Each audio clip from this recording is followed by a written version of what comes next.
नमस्कार। मैं छत्तीसगढ़ अखबार के यूट्यूब चैनल इंडिया आजकल के स्टूडियो से सुनील कुमार। मैं मौत की सज़ा के खिलाफ हूँ। लगातार लिखते रहता हूँ उस बारे में। जो मैंने अपने करियर की शुरुआत में, मुझको 2 साल हुए थे जर्नलिज्म में, उस वक्त मैंने रायपुर की जेल में एक फांसी देखी थी सरकार की इजाज़त से। जेल मंत्री पवन दीवान थे, उनकी इजाज़त से। उस चिट्ठी में भी मैंने लिखा था कि मैं फांसी की क्रूर सज़ा के खिलाफ हूँ और इस बारे में जागरूकता के लिए मैं फांसी देखकर उसकी रिपोर्टिंग करना चाहता हूँ। मेरी इस अर्जी पर जेल मंत्री पवन दीवान ने इजाज़त दी थी और मैंने फांसी देखकर उसकी रिपोर्टिंग की थी। तो मैं फांसी की सज़ा के खिलाफ रहा। मौत की सज़ा दुनिया में चाहे जिस देश में जिस तरीके से दी जाती है, मैं उसके खिलाफ रहा। लेकिन एक मामले में मुझको लगता है कि अगर देना ही है मौत की सज़ा तो दे दो।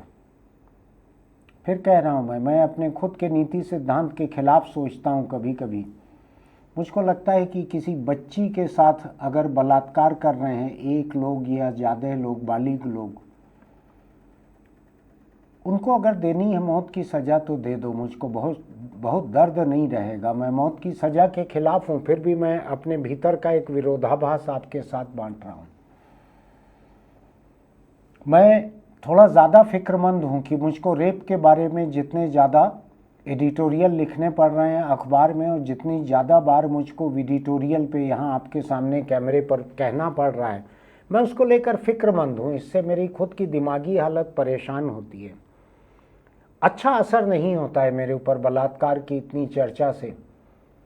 मैं अपने परिवार के आसपास के लोगों से, नाबालिग लोगों से उम्मीद भी नहीं करता कि मेरे लिखे हुए को पढ़ें या मेरे बोले हुए को सुनें। लेकिन दुनिया है कि मुझको बलात्कार के मुद्दे पर कुछ बोलने के लिए या लिखने के लिए खींच के ले जाती है। मैं आगे कुछ भी कहने के पहले एक प्रातः स्मरणीय, आदरणीय, परम पूजनीय जस्टिस राम मनोहर नारायण मिश्र, उनको प्रणाम करता हूं। इसके साथ अपनी आगे की बात शुरू करता हूं। ये justice Ram Manohar Narayan Mishra Allahabad high court के जज हैं। मेरे पास उनके बारे में कहने के लिए कुछ नहीं है। बड़ी अदालत है, बड़ी अदालत के हाई कोर्ट के जज हैं। मेरे कहे हुए उनका कोई अपमान न हो जाए, इसलिए मैं डर के मारे कांपते हुए इस बात को कह रहा हूँ। इसलिए शुरू में ही कह रहा हूँ कि वो प्रातः स्मरणीय, आदरणीय, पूजनीय व्यक्ति हैं। हाईकोर्ट का जज बहुत बड़ा होता है। लोग तो निचली अदालत जो रहती है, जिला अदालत के और नीचे की, वहीं ज़िंदगी बहुत से लोगों की ख़त्म हो जाती है। हाईकोर्ट तक पहुँचना मुझको लगता है देश की आबादी के 1% से अधिक हिस्से को नसीब नहीं हो पाता। एक 11, 12 या 14 बरस से छोटी एक लड़की इलाहाबाद हाईकोर्ट तक पहुंचा, उसका मामला। उसके साथ दो बालिग लोगों ने उसके साथ बलात्कार की कोशिश की। नाबालिग लड़की थी, 2 बालिग मर्द थे। उसको पकड़ के ले गए एक पुलिया के नीचे। थोड़ा अच्छा नहीं लगेगा सुनना आपको, लेकिन इससे कम कहने की गुंजाइश नहीं है। पुलिया के नीचे उसको पकड़ के ले गए लड़की को रेप करने के लिए। उसके कपड़े के ऊपर से उसका सीना दबाते रहे। नाबालिग लड़की थी, लेकिन जब हवस सवार है सिर पर तो उसका सीना दबाते रहे कपड़े के ऊपर से। और उसका पजामा खोलने के लिए जब खुल नहीं पाया तो नाड़े को तोड़ दिया, पजामे के नाड़े को तोड़ दिया। 2 लोग पकड़ के लेके गए उसको पुलिया के नीचे। उसका सीना दबाते रहे, पजामे का नाड़ा तोड़ दिया। आसपास लोग इकट्ठे हो गए। उनके चीखने चिल्लाने से शायद डर के ये दोनों लड़के भागे उस बच्ची को छोड़कर। ये मामला निचली अदालत में गया। उनके ऊपर चार्ज फ्रेम हो रहे थे, आरोप लग रहे थे कि उनका वकील वो हाई कोर्ट पहुंच गया। हाई कोर्ट में परम आदरणीय प्रातः स्मरणीय जज जस्टिस राम मनोहर नारायण मिश्र, इनकी अदालत में मामला पहुंचा। पता नहीं आपको सुनने में कैसा लगेगा, मुझको तो कहने में अच्छा नहीं लग रहा है। खबर बतलाती है, मैंने एक से अधिक सोर्सेज से ये खबर पढ़ ली है। मेरे सामने एक कटिंग भास्कर की है, मेरे सामने बार एंड बेंच वेबसाइट का समाचार और अधिक खुलासे से है, मेरे सामने बार एंड बेंच के वेबसाइट में हाई कोर्ट का ये ऑर्डर जो है उसका PDF भी मौजूद है। उसको पढ़ के मैं आपको बतला रहा हूँ। जस्टिस राम मनोहर नारायण मिश्र ने ये फैसला दिया इस मामले में कि नाबालिग लड़की के निजी अंगों को पकड़ना, उसका सीना दबाया था, सीना दबोच रहे थे, उसका ग्रैबिंग शब्द है, ग्रैब करना, उसका सीना नाबालिग लड़की का दबोच रहे थे। पुल के नीचे ले जाके दो बालिग लोग, एक का नाम पवन और एक का नाम आकाश, माँ बाप ने बड़ी उम्मीद से नाम रखे होंगे अच्छे। पवन हवा को कहते हैं और आकाश आसमान को। पॉक्सो एक्ट के तहत ये मामला था, नाबालिग के साथ सेक्स की कोशिश, देह शोषण, पॉक्सो एक्ट के तहत मामला था। हाई कोर्ट के जज, आप नाम भूल न जाएं इसलिए एक बार फिर से बता रहा हूं, जस्टिस राम मनोहर नारायण मिश्र, इन्होंने फैसला दिया इस मामले में कि अभियुक्त पर यह आरोप है कि उसने पीड़िता को पुलिया के नीचे खींचने की कोशिश की, उसका नाड़ा तोड़ दिया, लेकिन जज का कहना है किसी नाबालिग लड़की के निजी अंग को पकड़ना, निजी अंग, एक लड़की के 3-4 ही निजी अंग रहते हैं, उसका पिछवाड़ा रहता है, उसका गुप्तांग रहता है, पैरों के बीच उसका सीना रहता है।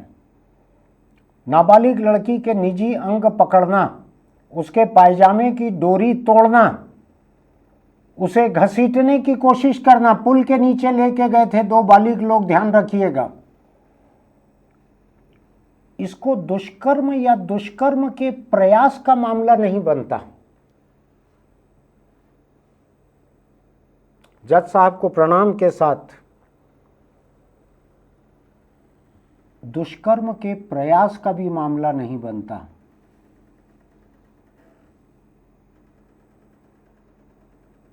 मैं क्या कह सकता हूँ, बहुत बड़े जज हैं, बहुत बड़ी अदालत है इलाहाबाद हाई कोर्ट, उसके बहुत बड़े जज हैं, जस्टिस, न्यायमूर्ति भी कहते हैं शायद जस्टिस को, न्यायमूर्ति राम मनोहर नारायण मिश्र,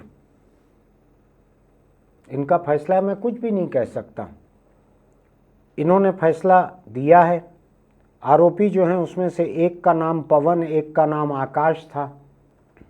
इन दो आरोपियों की तरफ से जो वकील वहाँ पेश हुए थे उनका नाम है एडवोकेट अजय कुमार वशिष्ठ, ये नाम है उनका, एडवोकेट अजय कुमार वशिष्ठ। ऐतिहासिक मामला है इसलिए मैं एक एक नाम को याद से आपको गिना रहा हूँ। बार एंड बेंच का समाचार मुझको बतलाता है, जस्टिस राम मनोहर नारायण मिश्र ने लिखा है, इन्वर्टेड कॉमास में है, उनके शब्द हैं, मैं हिंदी में पढ़ के सुनाता हूँ, अंग्रेजी कितना सुनाऊँ, मेरी कमज़ोर है अंग्रेजी। उन्होंने लिखा है कि आरोपी पवन और आकाश के खिलाफ जो आरोप लगाए गए हैं वो ये हैं कि उन्होंने इस शिकार लड़की, नाबालिग लड़की के सीने दबोचे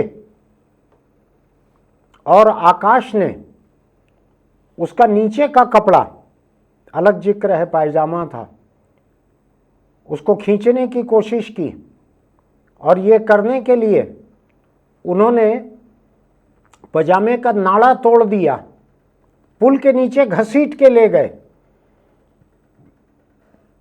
लेकिन गवाहों की दखल की वजह से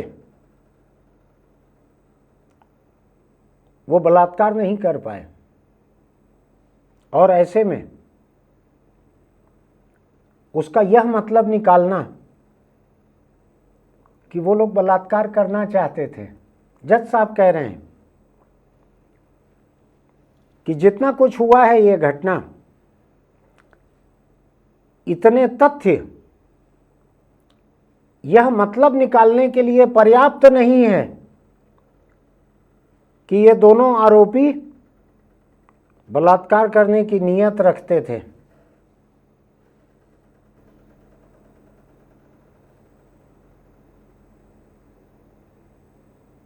क्या लगता है आपको? आपको लगता है कि 11-12 बरस की या 14 बरस की ये नाबालिग लड़की जो है, इसके मन में भारतीय लोकतंत्र, भारतीय न्यायपालिका, जिसको इंसानियत कहते हैं, वो ईश्वर, इनमें से किसी के प्रति भी कोई आस्था रहनी चाहिए? क्या लगता है आपको? मेरी तो कोई भी आस्था नहीं रह गई है, ईश्वर पे कभी नहीं रही। अगर ईश्वर होता तो छोटी छोटी बच्चियों से रोज बलात्कार क्यों होते?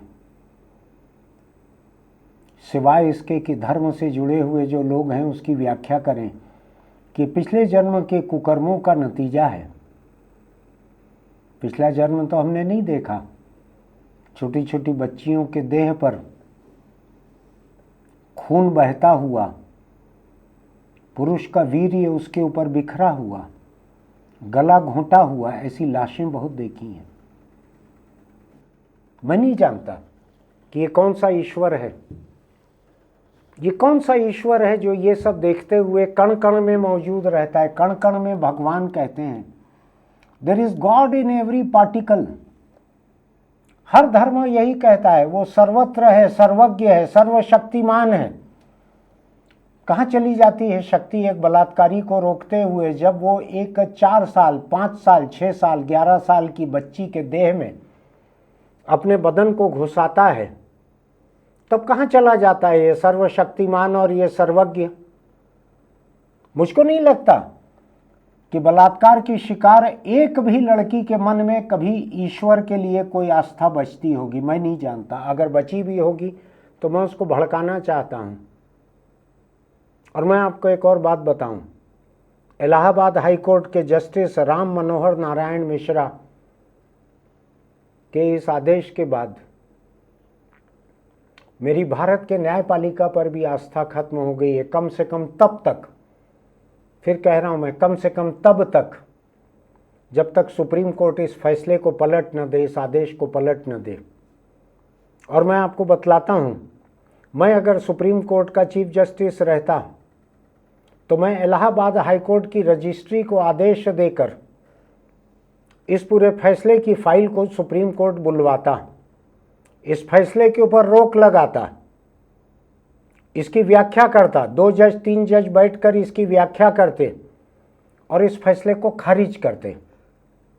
खारिज करने के साथ साथ एक टिप्पणी करते जस्टिस राम मनोहर नारायण मिश्रा के खिलाफ। मैं अगर रहता हिंदुस्तान का चीफ जस्टिस तो मैं टिप्पणी करता कि निहायत नाजायज फैसला है, ये निहायत गलत फैसला है, ये कानून की निहायत गलत व्याख्या है। ये मैं हिल गया हूं इस व्याख्या को देखकर। ये बलात्कार की कोशिश नहीं है। ये एक नाबालिग लड़की के बदन को, उसके सीने को 2-2 बलात्कारी अगर दबा रहे हैं, भींच रहे हैं, दबोच रहे हैं, ग्रैब कर रहे हैं और उसके पजामे का नाड़ा तोड़ रहे हैं, ये बलात्कार की कोशिश नहीं है। जज कह रहे हैं कि ये बलात्कार की कोशिश नहीं है। ये मैं हैरान हो रहा हूं। मुझको ध्यान है कि 1-2 साल पहले बॉम्बे हाई कोर्ट की नागपुर बेंच की एक महिला जज थी। उस महिला जज ने पॉक्सो एक्ट के एक आरोपी को छोड़ दिया था। ये कह के छोड़ दिया था कि इस पे पॉक्सो एक्ट इसलिए लागू नहीं होता कि वो एक्ट कहता है कि चमड़ी से चमड़ी का संपर्क होना चाहिए, तभी पॉक्सो एक्ट लागू होगा। अगर कपड़ों के ऊपर से उसको भींचा जाता है, कपड़ों के ऊपर से कुछ भी किया जाता है, तो पॉक्सो एक्ट लागू नहीं होता। जिस दिन खबर में नागपुर बेंच की इस महिला जज का लिखा हुआ फैसला आया था, उसी दिन मैंने इसके खिलाफ एडिटोरियल लिखा था और मैंने लिखा था कि सुप्रीम कोर्ट को इस फैसले को तुरंत बुलाकर इसको खारिज करना चाहिए, वरना महाराष्ट्र हाईकोर्ट की इस बेंच का यह फैसला बहुत जगहों पे मिसाल बनेगा और बहुत सारे बेकसूर लोग जो हैं, जो बलात्कार की शिकार लड़कियां हैं, जो पॉक्सो एक्ट के तहत जिनके साथ जुल्म किया गया है, ऐसे आरोपी बच निकलेंगे हाईकोर्ट के इस फैसले के बाद। वक्त लगा, मुझको ध्यान नहीं पड़ रहा है, कुछ महीने लगे या साल लगा। हाईकोर्ट ने खारिज किया पूरे के पूरे फैसले को। मैं तो कानून पढ़ा हुआ नहीं हूं, मैं बहुत आम समझ वाला व्यक्ति हूं, लेकिन मेरा मानना है किसी भी लोकतंत्र के कानून प्राकृतिक न्याय के सिद्धांत से बनते हैं। मैं तकनीकी बातें नहीं जानता कानून की, मैंने कानून को बिल्कुल भी नहीं पढ़ा है, लेकिन प्राकृतिक न्याय की मेरी समझ है जो है वो बड़ी मजबूत है। और वो समझ कहती थी कि नागपुर हाईकोर्ट की इस महिला जज का यह फैसला गलत था। 6 महीने, साल भर में या कुछ महीने के बाद सुप्रीम कोर्ट ने साबित किया जो मैंने कहा था, मेरी बात को पढ़कर नहीं, अपने आप उसने ये फैसला दिया कि जो मैंने लिखा था वो सच साबित हुआ। उसने खारिज कर दिया उस फैसले को। अब मैं इंतजार करूंगा। हिंदुस्तान की न्यायपालिका पर मेरा भरोसा उस दिन कायम होगा जिस दिन जस्टिस राम मनोहर नारायण मिश्रा, इनका यह फैसला खारिज होगा सुप्रीम कोर्ट से। मैं जानता हूं कि मैं थोड़ा खतरनाक सरहद पर चलते हुए ये बात कर रहा हूं, लेकिन मुझको कोई मलाल नहीं है। मुझको मेरी समझ ये कहती है कि बिना किसी दुर्भावना के अगर मैं सुप्रीम कोर्ट के भी किसी फैसले को धिक्कारता हूँ, उसकी आलोचना करता हूँ, उसको गलत कहता हूँ, तो मुझको इसका हक है और मेरी इनके प्रति कोई दुर्भावना नहीं है। जस्टिस राम मनोहर नारायण मिश्रा, मैंने आज तक इनको देखा सुना नहीं था। इस फैसले को लेकर मैं ये तमाम बातें कह रहा हूँ। मैं उनके बारे में आदर सूचक बातें पहले ही कह चुका हूँ कि किस तरह से वो प्रातः स्मरणीय है, आदरणीय है, कह चुका हूँ पहले ही। मैं जज हैं बहुत बड़ी अदालत के, ऐतिहासिक अदालत है, ऐतिहासिक अदालत है। इलाहाबाद हाई कोर्ट ऐतिहासिक अदालत है। शायद हिंदुस्तान के सबसे ज़्यादा जज पटना या इलाहाबाद ऐसे किसी हाई कोर्ट में रहते हैं। मैं नहीं जानता कि हाई कोर्ट के बाकी जज इस बारे में क्या सोच रहे होंगे, लेकिन मैं अपनी बात कह सकता हूं कि मैं हिल गया हूं। और ये बच्ची 13 साल, 12 साल, 14 साल की ये नाबालिग बच्ची, ये भी हिल गई होगी। वो क्या उसके पजामे का नाड़ा तोड़कर उससे राखी बंधवाने जा रहा था? ये दो लोग, मैं बहुत बड़ी गाली नहीं दे सकता हूं यहां पर, पवन और आकाश नाम के ये 2 लोग, ये क्या उसका नाड़ा निकालकर उससे राखी बंधवा रहे थे? 2 बालिग लोग एक बच्ची को धोखा देकर पुल के नीचे लेके गए, उसके सीने को दबाते रहे, भींचते रहे और उसके पजामे का नाड़ा तोड़ दिए। और जज कहता है कि उनकी बलात्कार की कोशिश में नहीं आता ये। पॉक्सो एक्ट क्या है, क्या कहता है? क्या आप इस देश की बच्चियों को बचाना चाहते हैं कि नहीं बचाना चाहते हैं? 2 लोग ये हुए जिन्होंने ये काम किया, एक जज हुए जिन्होंने उन 2 लोगों के काम को करार दिया कि ये बलात्कार की कोशिश में नहीं आता। किसमें आता है ये? क्या वो एक नाबालिग बच्ची के सीने को 2 बालिग लोग भींच रहे हैं, ये बलात्कार नहीं है? नहीं है तो धिक्कार है इस देश के कानून पर, धिक्कार है इस देश के लोकतंत्र पर कि अगर ये बलात्कार में नहीं आता, बलात्कार की कोशिश में नहीं आता। धिक्कार है इस लोकतंत्र पर। सुप्रीम कोर्ट को सोचना चाहिए कि वो किस तरह के कानून को देख रहा है, क्यों खारिज नहीं करता इस तरह के फैसलों को। मैं आपको एक दूसरी खबर बताता हूं। सुप्रीम कोर्ट को मैं बहुत भला बुरा कहने के पहले मैं आपको एक दूसरी खबर बता रहा हूं, उसको सुन लीजिए। दूसरी खबर के जज अलग हैं। सुप्रीम कोर्ट ने एक दूसरे मामले में, राजस्थान का मामला है, ये कल ही की बात है, कल ही की बात है। जिस समय इलाहाबाद में ये फैसला लिखा गया उसी समय के आसपास की बात है। 2-4-10 घंटे 24 घंटे के भीतर का फर्क होगा। सुप्रीम कोर्ट ने जो कहा है एक दूसरे मामले में, राजस्थान का मामला था, उस मामले में सुप्रीम कोर्ट ने जो कहा है वो सुनने लायक है। मैं नहीं जानता कि इलाहाबाद हाई कोर्ट के ये जस्टिस जो हैं, नाम मैंने कई बार पढ़ के बता दिया है आपको, उनको ये सुप्रीम कोर्ट की ये व्याख्या समझ में आई कि नहीं, उनको मालूम है कि नहीं, मैं नहीं जानता हूं अभी। लेकिन सुप्रीम कोर्ट ने कहा, मैं पढ़कर सुना रहा हूं फैसले को। यौन उत्पीड़न की शिकार बच्चियों की पीड़ा को आंसुओं से समझना होगा। यौन उत्पीड़न की शिकार बच्ची आंसू बहाने के अलावा कोई बयान नहीं दे पाई तो यह आरोपी को राहत देने का आधार नहीं हो सकता, अगर उसके खिलाफ दूसरे सबूत मौजूद हैं। सुप्रीम कोर्ट के जस्टिस विक्रम नाथ और जस्टिस संजय करोल, 2 जज हैं सुप्रीम कोर्ट के, उन्होंने ये कहा, ऐसा कोई सख्त नियम नहीं है कि नाबालिग लड़की के बयान के अभाव में जुर्म साबित नहीं हो सकता। ऐसा कोई सख्त नियम नहीं है। लड़की अगर बोल नहीं पा रही है, डर गई है, सहम गई है, बलात्कार की शिकार लड़की कितनी नहीं सहमेगी, उसके लिए बचा क्या है जिंदगी में। छोटी बच्ची के कंधों पर पूरे अभियोजन पक्ष का भार डालना अनुचित होगा। राजस्थान हाईकोर्ट के पॉक्सो के एक मामले में हाईकोर्ट के दिए हुए फैसले को सुप्रीम कोर्ट ने खारिज कर दिया और राजस्थान सरकार की अपील को मंजूर किया, रोक दिया है फैसला हाईकोर्ट का। सुप्रीम कोर्ट ने इस बात पर हैरानी जाहिर की है कि राजस्थान हाईकोर्ट ने निचली अदालत द्वारा कसूरवार ठहराए गए फैसले को पलट दिया और आरोपी को बरी कर दिया।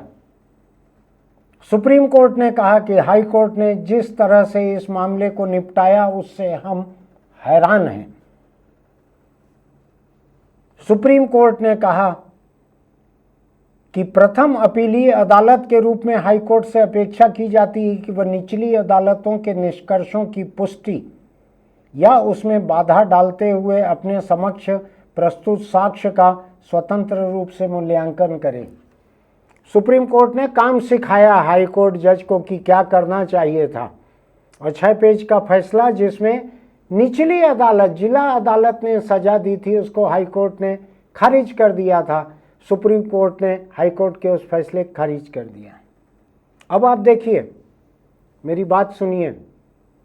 मार्च 86 का मामला था ये, मार्च 86 का मामला था और नवंबर 87, 2 साल के भीतर टोंक की अदालत ने गुलाब चंद नाम के आदमी को 7 साल की कैद की सजा सुना दी। 2 साल के भीतर जिला अदालत ने 2 साल के भीतर 7 साल की कैद सुना दी। कब सुना दी? 87 में। आप में से बहुत सारे लोग 87 में पैदा नहीं हुए होंगे जो देख रहे होंगे। हाईकोर्ट में इस अपील का निपटारा होने में, आप बात समझिए, जो बलात्कारी साबित हो गया था जिला अदालत में 87 में, उस पे हाईकोर्ट ने फैसला सुनाया 26 साल बाद। 26 साल बाद जो नाबालिग लड़की 86 में थी, बलात्कार की शिकार नाबालिग लड़की, बच्ची, जिसके गुप्तांगों से खून बहते मिला था, बयान नहीं दे पाई थी वो, उसके कसूरवार को सजा मिलने के बाद हाई कोर्ट ने, ऐसे मामलों में हाई कोर्ट से जमानत मिल जाती है, हाई कोर्ट में अपील दाखिल हुई, जमानत मिल जाती। 26 साल बाद हाई कोर्ट ने फैसला दिया और उस फैसले के खिलाफ अभी सुप्रीम कोर्ट ने रोका है, उस फैसले को हाई कोर्ट के खारिज कर दिया है और सुनवाई के लिए अपील मंजूर की है। हाई कोर्ट का 2013 का फैसला है, 26 साल बाद 2013 का। 2013 के फैसले के बाद अभी 12 साल बाद सुप्रीम कोर्ट से फैसला हो रहा है। उस बच्ची की उम्र रही होगी 12 बरस। लोअर कोर्ट ने 2 साल में फैसला सुना दिया, हाई कोर्ट ने 26 साल बाद फैसला सुनाया, बलात्कारी को छोड़ दिया बेगुनाह मानकर। अब 12 साल बाद सुप्रीम कोर्ट, क्या हो रहा है ये? 12 का पहाड़ा चल रहा है। 12 साल से छोटी बच्ची है तो 24 साल हाई कोर्ट में, 26 साल और 12 साल सुप्रीम कोर्ट में। कौन सी बच्ची हिंदुस्तान की न्यायपालिका पे भरोसा करे?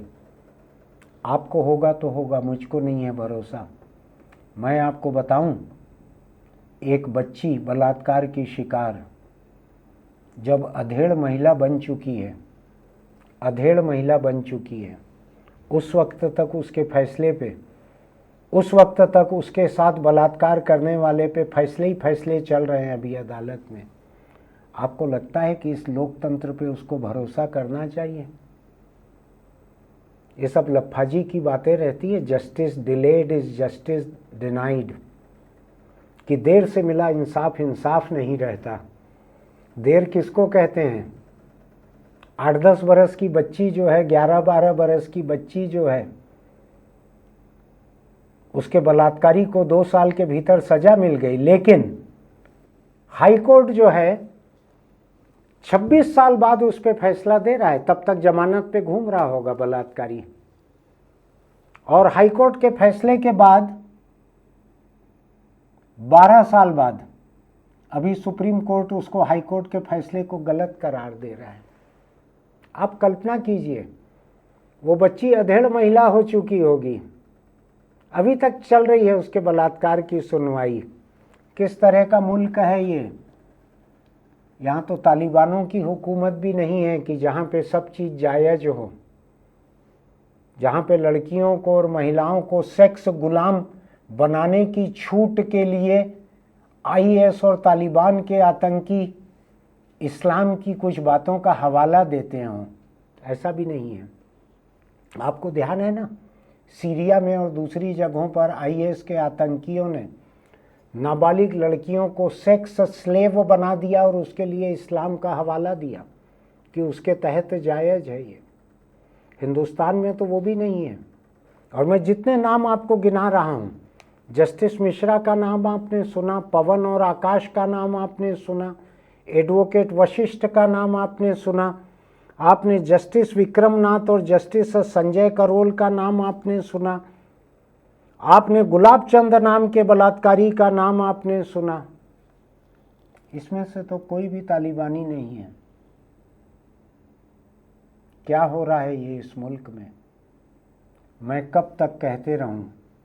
मैंने अभी कुछ 1 मिनट का वीडियो बनाकर फेसबुक पे पोस्ट करना शुरू किया है। मन में दर्द ज़्यादा रहता है तो निकलता है। शायद कल ही मैंने उसमें ये सवाल किया था कि ईश्वर से पूछो कि क्यों होता है बच्चियों के साथ ऐसा। आज भी मैंने कुछ ऐसा सवाल किया है, शायद कल पोस्ट होगा वो। 3 मार्च को सुप्रीम कोर्ट के 2 जजों की बेंच का ये फैसला आ चुका था।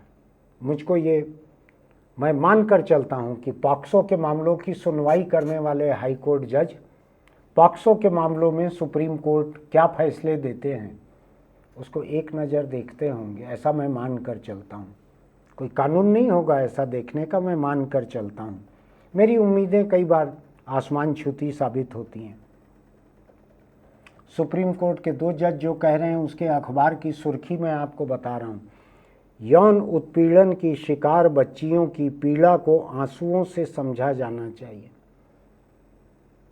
सुप्रीम कोर्ट ने कहा है कि उनके शब्द जरूरी नहीं है, उनका बयान जरूरी नहीं है, उनके आंसुओं से उनकी पीड़ा को समझा जाना चाहिए। जिस लड़की के सीने को, जिस नाबालिग बच्ची के सीने को 2-2 लोग दबोच रहे थे, भींच रहे थे, उसको 2-2 लोग पुल के नीचे ले गए थे पकड़कर, उसके पजामे का नाड़ा तोड़ दिया था। उस बच्ची के दिल पे क्या गुजर रही होगी जज साहब, क्या गुजर रही होगी उस बच्ची के दिल पर। मैं नहीं जानता कि इलाहाबाद हाई कोर्ट का यह फैसला पलटने में सुप्रीम कोर्ट कितना वक्त लगाएगा, लेकिन मैं मानकर चलता हूँ कि यह फैसला पलटेगा। अगर नहीं पलटेगा तो मेरी न्यायपालिका के ऊपर थोड़ी बहुत जो आस्था है वो भी खत्म हो जाएगी। न्याय की, प्राकृतिक न्याय की मेरी समझ कहती है कि कोई जज ऐसा फैसला नहीं दे सकता, लेकिन हर बार हिंदुस्तान में कोई ना कोई जज जो है ऐसा निकल आता है जो मेरी उम्मीद को नाउम्मीदी में बदल देता है। मैं और आप दोनों इंतजार करेंगे इलाहाबाद हाई कोर्ट के जस्टिस मिश्रा का ये फैसला सुप्रीम कोर्ट में कहाँ पहुँचता है। जज साहब के लिए मेरे मन में कोई अनादर नहीं है, मैं दुर्भावना से इस बात को नहीं कह रहा हूँ, लेकिन मैं सुप्रीम कोर्ट से अपील कर रहा हूँ कि इस फैसले को खारिज करें, एक मिसाल कायम करें। जो खुद ने कहा है यौन उत्पीड़न की शिकार बच्चियों की पीड़ा को आंसुओं से समझा जाना चाहिए। इधर तो आंसू भी नहीं है,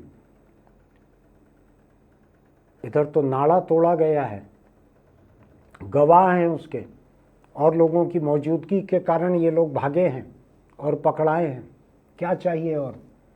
ये बलात्कार की कोशिश नहीं है। क्या है ये? उस नाड़े से राखी बंधवाना चाहते थे ये 2 लोग। सुप्रीम कोर्ट अगर मुझको सुनवाई का मौका दे तो मैं इस मामले में खड़ा होना चाहूँगा सवाल करते हुए। पढ़ा लिखा नहीं हूँ मैं कानून को, लेकिन सवाल बहुत हैं मेरे पास।